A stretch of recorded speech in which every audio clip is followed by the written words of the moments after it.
Hey, what's going on guys? Portal Master Nick here, and today we're taking a closer look at Atlas. If you haven't seen it already, his cinematic dropped yesterday, and there will be a link to it in the description below. In this video, we're going to be reading his closer look and comparing it to the data mines about him. So if you're someone who doesn't like to see data mines or that spoils anything for you, then this video may not be for you. Additionally, this video is going to be talking strictly about his abilities, and I will make another video going into his visual design later. So be sure to subscribe so you don't miss that when it comes out, and with that, let's jump right in. Atlas is a traditional guardian focused around crowd control and bolstering allies or hindering enemies. He is designed specifically to be a duo lane guardian. Although we fully expect players and pros to try him in the solo lane, he will likely struggle there.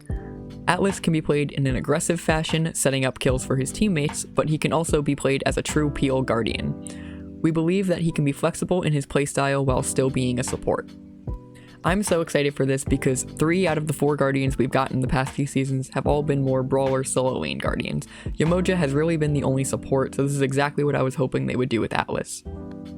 The Astrowave is Atlas's primary unique gameplay feature, and it heavily influences the rest of his kit. The Astrowave is the first Smite weapon with true object permanence and transference. When most gods throw their weapons, it's just an ethereal copy, but when Atlas does it, the weapon actually leaves him, changing his animation set and his abilities. Atlas can throw his Astrolabe with his first ability to deploy it to a location. While deployed, Atlas's basic attacks and second ability will swap 2 types of attacks. Now this can clearly be seen in his first ability in the Datamine, in part the Stellar Orb. Atlas throws his Astrolabe to a target location, damaging and slowing enemies for 2.5 seconds where it lands. While deployed, his basic attacks will cause an explosion at the target area that damages all enemies. This explosion only deals 66% damage to minions. After 5 seconds, or when he refires his ability, the Astrolabe will return to him. Atlas's second ability changes based on whether his Astrolabe is deployed or held, which is further backed up by Atlas's basic attacks are slower and heavier than average when holding his weapon and become ranged AoE attacks around the deployed Astrolabe when he is not holding it.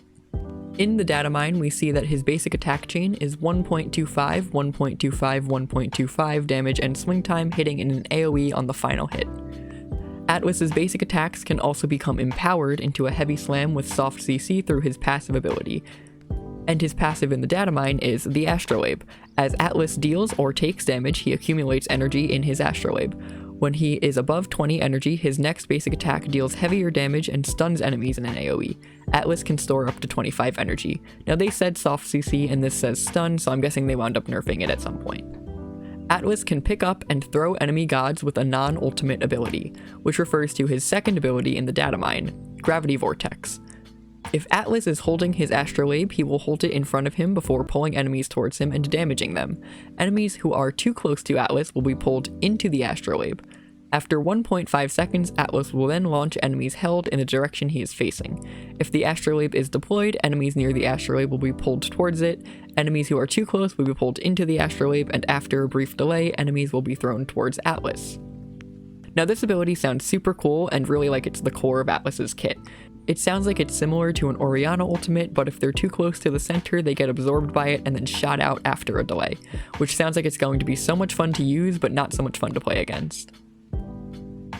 And lastly, Atlas has an ultimate that is both a large AoE damage and debuff area, as well as a global ranged skill shot, which aligns exactly with his Datamine ultimate, Gamma Ray.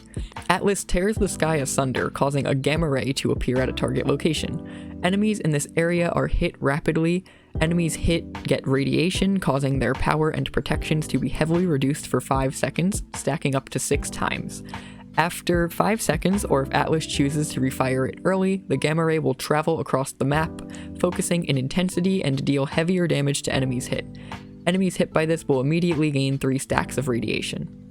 This ultimate honestly just sounds insane, and I can't wait to see how it actually works in the game. So it seems like the Datamine for Atlas was very accurate, as everything they said about him in the closer look aligns perfectly in his kit. Now let's take a look at his third ability that wasn't mentioned at all in the closer look. Ability 3, Share the Burden. Atlas charges forward, damaging enemies as he passes through and stopping on the first enemy god hit and hitting them and nearby enemies in an explosion. While charging, allies he passes by have their burdens removed, cleansing them of movement speed slows and providing them a burst of movement speed for 3 seconds.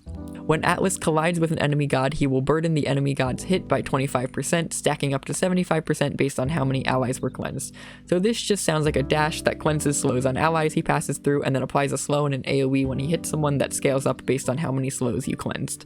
Sounds cool. I can see between this and the rest of his kit why they say he can be a really good peel god. We can only hope that he's not as AIDS as Geb. So that's going to do it for this video. Be sure to subscribe for more Smite content and Atlas PTS gameplay in the near future. Take care, and I'll catch you in the next one.